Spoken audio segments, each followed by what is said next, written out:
So I listed several things that you can do in order to make changes to your studying habits by taking notes and using your textbook and making connections with the text, not just what's within the text by asking questions or answering questions at the end of the chapters, but also coming up with your own questions. When you are reading, what are you curious about? Be engaged. That means you're doing more than just going past the words and saying, okay, so to summarize, this chapter was about X, Y, and Z. What stood out to you? What do you have questions about? What might you be overlooking? Make sure that you take those headings, the bold text, the information that's written in the margins, and even like those pulled out quotes into consideration when you are preparing notes. It's important to think about the things that you're doing during the course of the semester so that you can take corrective action. Now, at the end of the semester, it's also important to do some self-reflection in order to see how you can move forward and do better the next semester if there is a need for improvement. Hopefully, you've had experiences in life where you had to do homework, where you had to do study guides, where you had to do chapter summaries and even short essays on the information that you've read. Take those practices moving forward and apply them specifically when you have a professor who's not assigning you a whole lot of homework. The more you interact and engage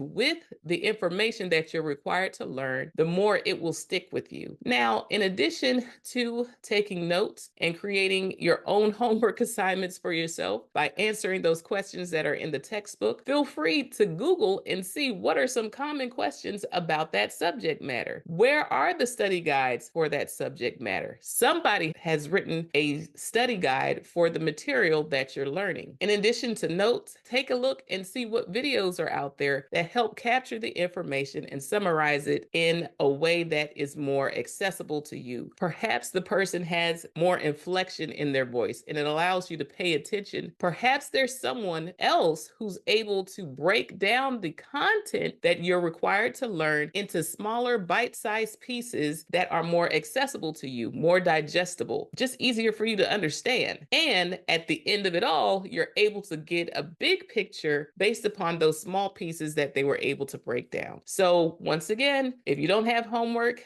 do it yourself. Find a way to get at the information either through your textbook or doing searches for study guides so that you can take those questions and see if you can answer them. See if you can create your own study guide and make sure that you're engaging in class and asking questions during class before the quiz and before the test, because when the test comes, that's it. It's time to find out what you really know. And so the time for asking questions is over. So make sure that you are engaged in class